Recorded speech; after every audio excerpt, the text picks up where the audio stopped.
Hi class, Mrs. Calvi here. I just want to do a quick review on division, just in case we're struggling with that a little bit. All right, so the first problem on my left, I'm working with whole numbers. The problem on my right, I'm going to be working with a decimal within my dividend, okay? So let's start on the left, working with whole numbers. So if I am looking at this, I'm looking at this as 16 cannot go into 3. So it goes in 0 times. Now I know in elementary school they taught you to put an X. I want you to start transitioning to putting a 0 because when we work with decimals, you can't put an X, you need to put a 0. So now I'm looking at 16 going into 34. Well, 16 goes into 34 2 times. Now I'm taking 2, multiplying it by 16. Well, 2 times 16 gives me 32. I'm going to subtract 34 and 32. I'm going to be left with 2. I'm going to bring down the 0. So now 16 goes into 20 one time. So you have to make sure, one thing you have to make sure is you're lining these up correctly. Okay, let me just write that a little bit neater. So I need to make sure that my numbers in my quotient are above the correct numbers in my dividend. So if you notice, the 0 went above my 3, the 2 went above my 4 because 16 was going into 34. Now when I brought my 0 down, I moved over another place value. So 16 went into 20 one time, so the 1 needs to be above the 0. Okay, so now we're at 1 times 16 is 16. I'm going to be left with 4. I'm going to bring down my 8.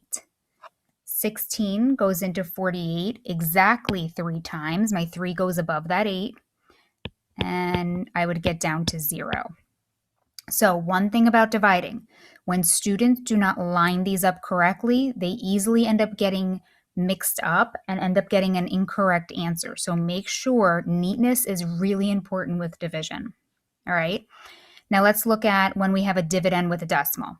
So the very first thing I'm going to do is bring my decimal up into my answer or up into my quotient. Because if I don't do that right away, majority of the students end up forgetting to actually bring it up into the answer, and then they don't have a decimal in their answer and they have a wrong response. Okay, so now I'm looking at 2 goes into 2 one time. 1 times 2 gives me 2. 2 minus 2 is 0. I'm going to bring down my 1.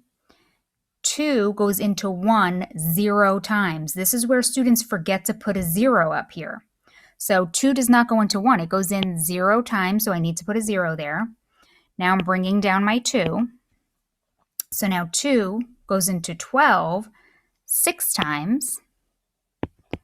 And 6 times 2, so 6 times 2 gives me 12, so I'm subtracting 12. This is another common mistake students make.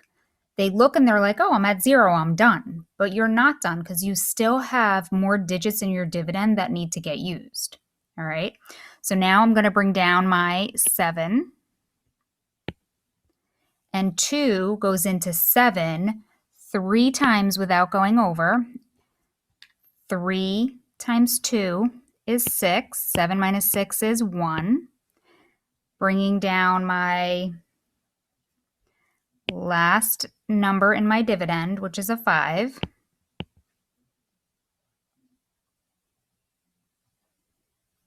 Okay, so 2 goes into 15 7 times. Make sure I'm lining everything up. So now 7 times 2 is 14. I have to kind of squeeze it in down here. So I'm subtracting 14. I'm going to be left at 1. Now, I might tell you, okay, only go out 2 decimal places. So then this would be fine. You would be done. Now, if I said go out 3 decimal places, I'm going to have to add another 0 and bring it down. So now down here is a 10, okay, because there was a 1 and now I just brought down a 0. Well, now 2 goes into 10 exactly 5 times. So it just so happens I ended up finishing this answer with 0 at the bottom. I didn't have anything left. Okay, so again, really important that you are lining your numbers in your quotient above the numbers in your dividend. All right, when you're working with a decimal, first thing you do is you bring up your decimal so you don't forget about it in the end. Okay, I hope this was a good quick review for you.